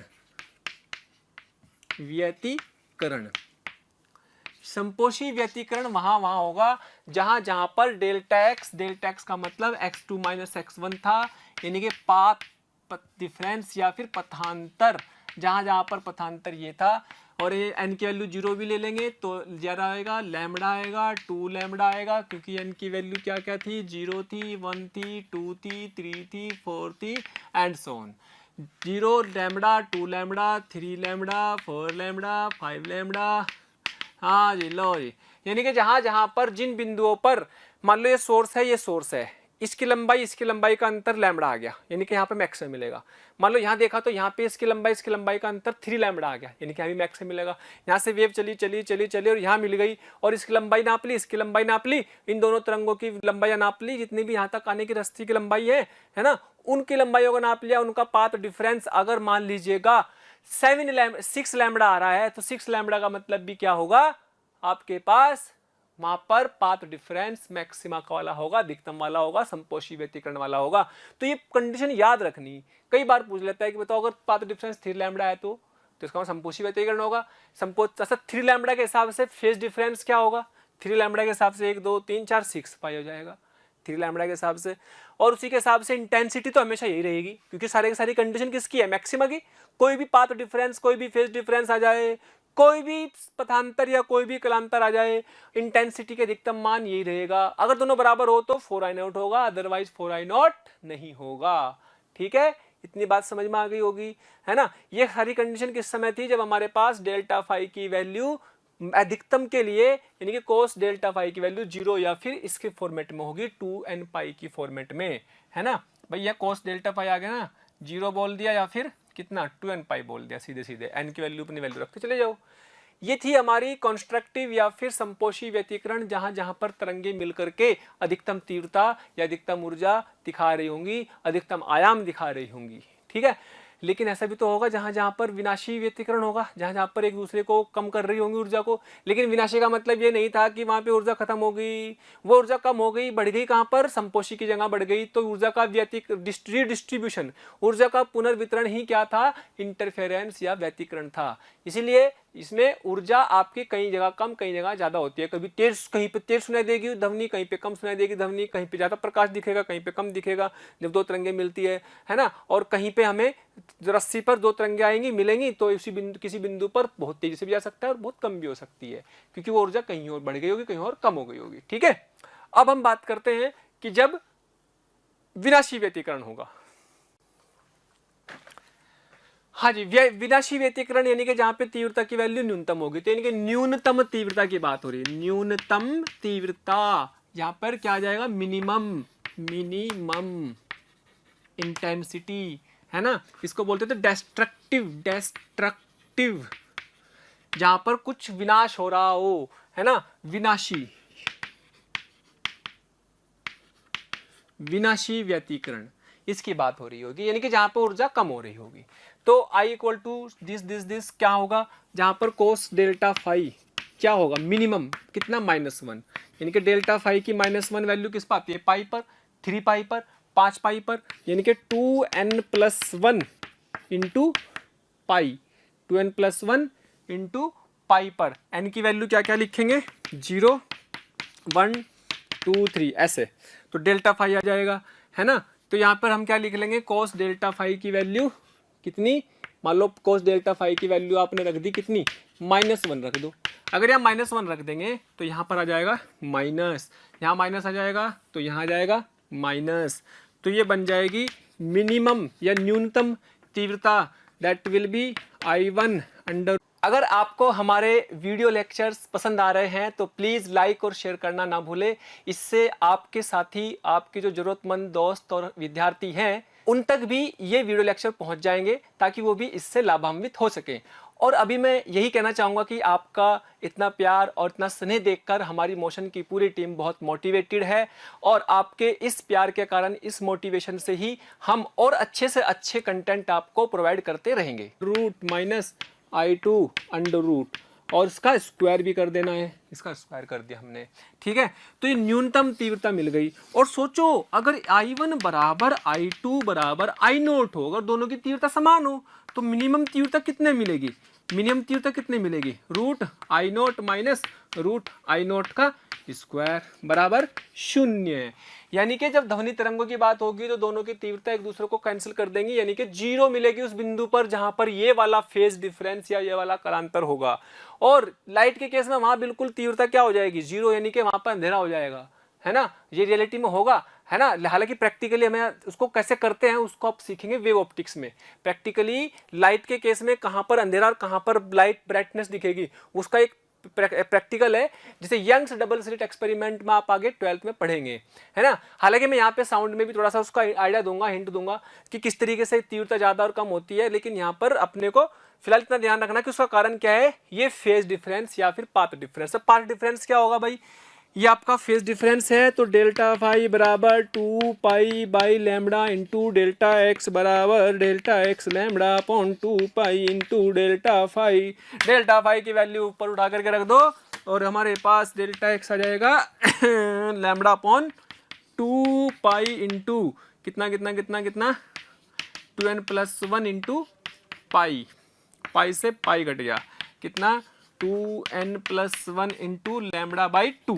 यस, इसका मतलब यहाँ पे n की वैल्यू कितनी 0 1 2 3 4 एंड सो ऑन, यानी कि डेल्टा x की वैल्यू आ गई कितनी, n0 रखा तो lambda by 2, wow, 3 lambda by 2, wow, 5 lambda by 2, wow, 7 lambda by 2, wow. ये लो जी, तो ऐसे कहीं पर भी इनके विषम में लैम्बडा बाई 2 आएंगे, 1 3 5 7 में विषम के लैम्बडा बाई 2 आएंगे, जहां जहां पर इनका पाथ डिफरेंस, मान लो एक तरंगाई दोनों मिल गई, दोनों तरंगे मिल गई, तो यहाँ पर ये लंबाई और ये लंबाई का अंतर अगर 3 लैम्बडा बाई 2 है, मतलब यहाँ पे विनाशी व्यतिकरण हो रहा होगा, यहाँ पे इंटेंसिटी कम हो गई होगी, यानी कि आयाम घट गए होंगे, आयाम ने एक दूसरे को कैंसिल किया होगा, कम किया होगा, तीव्रता भी कम हो गई होगी, ऊर्जा भी कम हो गई होगी, और आपको कम सुनाई देगा, कम दिखाई देगा, और रस्सी पर भी कम ही आयाम बनेगा, रस्सी में भी कम ही वहां पर उछाल होगा उस बिंदु पर, है ना।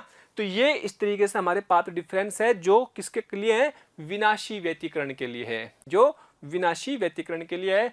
और तीव्रता का फॉर्मूला याद रखेंगे, मिनिमम तीव्रता का फॉर्मूला ये याद रखना है, ध्यान रहे कि मैक्स मेन फॉर्मूला है I1 I2 2 I1 I2। अच्छा, अब कहीं पे विनाशी भी ना और कहीं पे संपोषी भी ना हो, उनके बीच की भी तो तीव्रता हो सकती है भाई, 0 और 4 I0 के बीच में भी तो हो सकता है आंसर, तो उस केस में डेल्टा फाई कुछ भी हो सकता है, इनके अलावा डेल्टा फाई या डेल्टा एक्स कुछ भी हो, तो फिर उससे आपका आंसर इससे निकलेगा, यानी कि मेन फॉर्मूला यही है। जरूर थोड़ी कि सिर्फ हमेशा अधिकतम और न्यूनतम ही हो, अधिकतम और न्यूनतम के बीच में भी तो बहुत सारे आंसर हो सकते हैं तीव्रता के, यस हो सकते हैं। उनको कैसे निकलेगा, फिर डेल्टा फाई की वैल्यू रखते चले जाओ, आपको फेज डिफरेंस पता होगा, आपको पाथ डिफरेंस पता होगा, कालांतर या पथांतर के वैल्यूज पता होंगे, उनको यहाँ पे रख देंगे, जिससे कि हमारे पास किसी भी बिंदु पर कितनी तीव्रता है वो निकल जाएगी। लेकिन हमें ध्यान किस पे रखना है, अधिकतम और न्यूनतम तीव्रता पे ज्यादा फोकस करना है, क्योंकि वही हमें आसानी से है, उन्हीं को हम आसानी से सेंस करते हैं। ठीक है, अब आगे बढ़ते हैं कि अगर कोई भी फेज है तो उसके लिए हम ये भी रख सकते हैं फॉर्मूला, या थोड़ा सा उसको मॉडिफाई भी कर सकते हैं। तो अगर मान लीजिएगा डेल्टा फाई हमें कुछ भी दिया हुआ है, तो उस समय तीव्रता कैसे निकालेंगे। इफ डेल्टा फाई आपके पास कुछ भी है, मान लो आपको डेल्टा फाई गिवन है, ये आपको दिया गया है, ना अधिकतम पूछा ना न्यूनतम पूछा, तो क्या करेंगे, I1 ये नेट इंटेंसिटी निकलेगी, I1 plus I2 plus 2 under root of I1 under root of I2 cos delta phi, ये आ जाएगा। बस इस फॉर्मूले को ही आप यूज कर लेंगे और अपना काम चल जाएगा। लेकिन मान लो कि इफ I1 बराबर I2 बराबर I0 है, बराबर है, तो उस केस में थोड़ा सा इसको और अच्छे से लिख सकते हैं, यहाँ वैल्यू रख लो, सारी बराबर कर दो, है ना। तो आपको कहीं कहीं ऐसा भी लिखा मिल जाएगा, I0 plus I0 2 under root I0 under root I0 cos delta phi. चलो 2 I0 प्लस 2, ये भी I0 अंडर रूट I0 हो गया कोस डेल्टा फाई। तो बेटा 2 I0 कॉमन ले लिया, 1 प्लस कोस डेल्टा फाई, एक को काटने वाला सूत्र लगाओ, कोस डेल्टा फाई को लिख लेंगे 2 कोस, बेटा कोस थीटा को लिख सकते हैं ना, 2 ये लिख सकते हैं, 1 प्लस कोस थीटा को 1 प्लस कोस थीटा की जगह लिख सकते हैं ये 2 cos square theta minus by 2 minus 1, यानी कि this is 2 cos square theta by 2, ये value 2 cos square theta by 2, यानी कि इसको क्या लिख सकते हैं 2 cos square delta phi by 2। तो कितना आ गया भाई, ये आ गया 4 I0 cos square delta phi by 2। तो ऐसे भी लिखा जा सकता है, लेकिन ये कोई बहुत जरूरी नहीं है, आप तो सीधे यहाँ वैल्यू रखो और आंसर आ जाएगा, कुछ भी जो भी फेस दिया होगा, है ना, जो भी फेस दिया होगा उसकी वैल्यू के यहाँ रखो और आंसर आ जाएंगे, उसी के हिसाब से हम इसको लिख सकते हैं। लेकिन कहीं कहीं आपको ये लिखा हुआ मिले तो डरने की जरूरत नहीं है, ये फॉर्मूला केवल तब है जब हमारी इंटेंसिटी समान हो और फेज कुछ भी हो। क्लियर? चलो जी, अगर आपको दो सोर्स से तरंगे आई और तरंगे मिलकर के आपको पूछा जाए कि उस बिंदु पर औसत तीव्रता कितनी मिले, औसत तीव्रता, ध्यान से सुने, औसत, अगर औसत तीव्रता की बात करें, औसत तीव्रता है तो औसत तीव्रता का मतलब क्या था, एवरेज निकालना, जो नेट एवरेज होगा, एवरेज का मतलब होता है ये चिन्ह एवरेज का होता है। तो I1 plus I2 plus 2 under root I1 under root I2 cos delta phi. तो हमें इसका एवरेज लेना, बट I1 तो एक फिक्स वैल्यू है, I2 भी एक फिक्स वैल्यू है, तो इनका एवरेज तो कोई अलग नहीं होगा, ये खुद ही नंबर, इनका खुद का एवरेज बनेगा, यानी कि यही सेम रहेंगे एवरेज में तो। लेकिन कोस का एवरेज बताया था मैंने कि कोस थीटा का एवरेज वेटेज जो होता है वो क्या होता है, शून्य होता है। इसका मतलब एवरेज की जब बात करेंगे तो एवरेज के केस में इसकी एवरेज वैल्यू शून्य हो जाएगी, इसकी औसत मान शून्य हो जाएगा कोस का। तो उस केस में हम बोलेंगे कि औसत तीव्रता जो मिलती है, औसत तीव्रता, ध्यान दे, औसत तीव्रता जो मिलती है वो I1 प्लस I2 मिलती है, कारण कि दोनों वो वाला शून्य हो जाता है। किसी भी एक सोर्स से वो तीव्रता आई, ऊर्जा आई, दोनों मिल गई, दोनों मिलने के बाद उस बिंदु पर जो औसत तीव्रता मिलेंगी वो औसत तीव्रता I1 प्लस I2 के बराबर होगी। हाँ जी, तीव्रताओं पर संबंधित एक बहुत ही प्यारा और बहुत इंपॉर्टेंट सवाल है जो बहुत पूछा जाता है। ऐसा समझ लो कि ये आपके लिए बहुत इंपॉर्टेंट क्वेश्चनों में से एक सवाल है जो बहुत ज़्यादा पूछा जाता है ना। तो आपसे बोला है कि दो सोर्स हैं जिनके भी समान आवर्ती के हैं और दो तरंगे की तीव्रताओं का अनुपात दे दिया। मान लीजिएगा एक सोर्स ये है S1, एक सोर्स ये है S2, इससे तीव्रताएं निकली और तीव्रता यहाँ पर मिली, इसकी तीव्रता है I1 और इसकी तीव्रता है I2, इनकी I1 और I2 का अनुपात दे दिया है 9:4। जब यहाँ पर ये मिली, इसके तो इसका आयाम A1 होगा, इसका आयाम A2 होगा। तो सबसे पहला सवाल तो बोला कि उनके आयामों का अनुपात ज्ञात करो। तो आयामों में तो कोई दिक्कत ही नहीं बेटा, I समानुपाती किसका होता है, A स्क्वायर के। तो I1 बटे I2 किसके बराबर हो जाएगा, A1 बटे A2 के स्क्वायर के, है ना। यानी कि A1 बटे A2 क्या आ जाएगा, under root of I1 by I2, यानी कि 9/4, जिसमें क्या आप लिख सकते हैं 3/2, यानी कि 3:2। यह अनुपात आ गया आयामों का, है ना, यह अनुपात आ गया आयामों का। क्लियर? अब हमें निकालना है किसका में, हमें निकालना है व्यतिकरण के बाद। इंपॉर्टेंट वर्ड है ये, देखो, व्यतिकरण के बाद, व्यतिकरण के बाद, व्यतिकरण के बाद, ध्यान दें, व्यतिकरण के बाद तीव्रता, अधिकतम और न्यूनतम तीव्रताओं का अनुपात। यानी कि जब ये तरंगे मिल गई तो यहाँ पे क्या हुआ, अध्यारोपण हुआ, सिद्धांत अध्यारोपण का लगा, व्यतिकरण हुआ, इंटरफेरेंस हुआ, इंटरफेरेंस हुआ तो एक नई तीव्रता मिलेगी आई नेट, और आई नेट में आपको अधिकतम भी मिलेगी कहीं पे और न्यूनतम भी मिलेगी कहीं पे। तो अधिकतम और न्यूनतम तीव्रताओं का अनुपात पूछा, तो आई मैक्स और आई मिनिमम। लेकिन ये कब है, ये व्यतिकरण के बाद की बात होती है। भाई जब व्यतिकरण ही नहीं होगा तो कौन सी अधिकतम कौन सी न्यूनतम, व्यतिकरण के बाद। जब तक व्यतिकरण नहीं होगा तो अधिकतम और न्यूनतम की तो बात ही नहीं करने के तीव्रताओं की, अधिकतम और न्यूनतम तो व्यतिकरण में हो रहा था। इसलिए इंपॉर्टेंट वर्ड है कि व्यतिकरण के बाद की अधिकतम और न्यूनतम तीव्रताओं का अनुपात ज्ञात करना है। अच्छा, तो वो तो हमें कैसे निकालते हैं भाई, सेकंड पार्ट की बात करते हैं। तो आई मैक्स क्या था, आई मैक्स था under root I1 plus under root I2 का होल स्क्वायर, ठीक है। और आई मिनिमम क्या था, under root I1 minus under root I2 का होल स्क्वायर, ये तो था। अच्छा, लेकिन मेरे को क्या दे रखा, I1 बटा I2 दे रखा। तो एक काम करो, I1 बटा I2 करने के लिए रूट I2 कॉमन ले लो, ऐसा कर लो, रूट I2 कॉमन ले लो, नीचे से भी ऊपर से भी।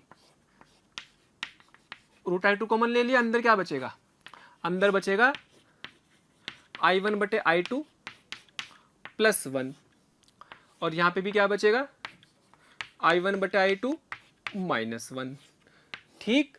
और इस पूरे पर कौन है, स्क्वायर भी बैठा हुआ है। ऐसा करने में क्या फायदा होगा, हमें डायरेक्ट वैल्यू लिखनी पड़ेगी बस, ये इससे छम्मा छम्मा हो जाएगा। I1 और I2 की वैल्यू कितनी है, 9/4 का अंडर रूट प्लस 1, है ना, और ये भी बेटे 9/4 -1, इसका भी स्क्वायर इसका भी स्क्वायर, तो 3/2, 3/2 + 1 का स्क्वायर और 3/2 - 1 का स्क्वायर कितना आया?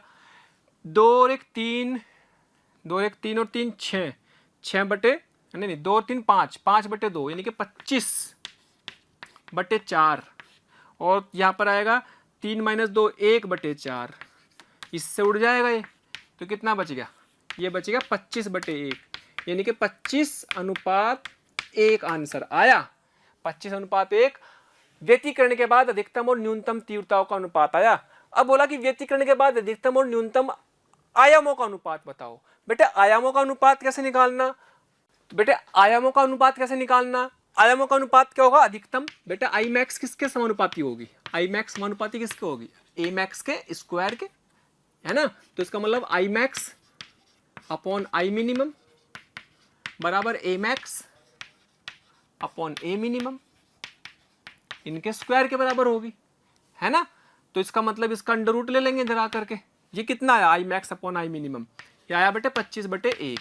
तो यहां से आप लिख सकते हैं ए मैक्स बटे ए मिनिमम 25/1 का अंडर रूट, यानी कि 5/1 अधिकतम और न्यूनतम आयामों का अनुपात ऐसे निकाल सकते हैं। अच्छा इसको ऐसे भी सोच सकते थे बेटे, इसमें A1 कितना आया था? A1 और A2 का अनुपात कितना आता? 3:2 आया था ना। तो अधिकतम आयाम अनुपात क्या बैठेगा? A1 + A2 तो कितना बैठेगा? 5, और न्यूनतम क्या बैठेगा? A1 - A2, 3 - 2 1, तो अधिकतम तो ये हो गया, न्यूनतम ये हो गया, उनका अनुपात 5/1, और ये वैसे भी आ रहा। शॉर्ट ट्रिक है, इससे सोच सकते थे जो भी आपके दिमाग में आए, लेकिन चूंकि हमने ये निकाले तो हमने इससे भी कर सकते हैं, इससे भी कर सकते हैं। तो इस तरीके से सवाल बहुत पूछे जाएंगे, बट इंपॉर्टेंट ये है कि वो आपसे कौन सी व्यतिकरण के बाद की बात कर रहा है, पहले की बात कर रहा है, ये इंपॉर्टेंट है। हालांकि व्यतिकरण के बाद की पूछेगा, क्योंकि इसमें व्यतिकरण के बाद की चीजें इंपॉर्टेंट है। ओके, हाँ तो प्यारे बच्चों, हम नेक्स्ट क्वेश्चन देखते हैं तीव्रता पर बेस। तीव्रता का आपको जानते हैं कि तीव्रता जो होती है, दो तीव्रता का अनुपात आयामों के अनुपात के स्क्वायर के बराबर होती है। लेकिन तब होता है ऐसा जब हमारे पास आवर्ती या फ्रीक्वेंसी जिसे हम कहते हैं वो समान हो। क्योंकि हमें पता है कि भाई तीव्रता का फॉर्मूला क्या पढ़ा था हमने? तीव्रता का फॉर्मूला पढ़ा था 2π² a² f² ρv, ये पढ़ा था। तो बाकी सब नियत थे, ये भी नियत था, ये भी नियत था। तो वास्तव में तो I proportional to a² f² होता है। लेकिन अगर समान आवर्ती की हो दो तरंगे, तब ये फ्रीक्वेंसी भी आप नियत रख लेते हो। तो रियल फॉर्मूला ये बताया था कि भाई I1/I2 बराबर A1/A2 का होल स्क्वायर और F1/F2 का होल स्क्वायर। फ्रीक्वेंसी समान हो तो बस फिर आयाम के। हालांकि हमारे केस में जो सोर्स हम लेंगे, जो स्रोत हम लेंगे, वो ऐसे स्रोत होंगे जिन्हें हम बोलते हैं कोहेरेंट सोर्स। कोहेरेंट मतलब सुसंगत सोर्स। सुसंगत स्रोत में क्या होती है? आवर्ती समान रखते हैं, यानी कि हमारे काम आने वाले ऐसे सोर्स होंगे जिनकी आवर्तियां लगभग हमेशा समान ही होंगी, है ना, जब तक आपका व्यतिकरण होता रहेगा। तो अगर इक्वल ना हो तो इस बात का विशेष ध्यान रखना है, इस सवाल को समझना जरूरी है कि अगर इक्वल नहीं होंगी तो आपको ये करना पड़ेगा। अच्छा, अब इस सवाल को देखते हैं। इसमें दो तरंग दे रखी, एक तरंग तो ये रही, एक तरंग ये रही। इसका आयाम दे रखा 5, दिस इज A1। इसका आयाम दे रखा है 2। आपसे I1/I2 पूछा, क्या इनकी आवर्ती समान है? नहीं बेटे, इसकी एक साइकिल की फ्रीक्वेंसी मान लो कुछ भी है, f है, f1 की वैल्यू मान लो f है। तो इसमें तो 2 साइकिल आ गई, 2 चक्र आ गए, 2 साइकिल आ गई ना। जब इसमें एक साइकिल आ रही थी, f थी, तो इसमें 2 आ गई, तो इसकी आवर्ती डबल हुई, इसकी आवर्ती डबल हुई, यानी कि इसकी आवर्ती क्या बोलेंगे? F2 बराबर बोलेंगे 2f। तो आवर्ती अलग अलग है दोनों की तरंगों की आवर्ती अलग अलग है, तो आवर्तियों का अनुपात निकालना, इसका आवर्तियों को नहीं, तीव्रता का अनुपात निकालना है। तो बस इस फॉर्मूले में रख दो, इस वैल्यू को लो रख देते हैं। I1/I2 बराबर A1 कितना है बेटे? A1 की वैल्यू आ गई 5, इसकी आ गई 2, इसका स्क्वायर, और बेटे f की वैल्यू, f1 की वैल्यू f और f2 की वैल्यू 2f, इसका स्क्वायर कर देंगे तो कितना आएगा? 25/4 इंटू f से f कट गया 1/4, तो कितना आ गया?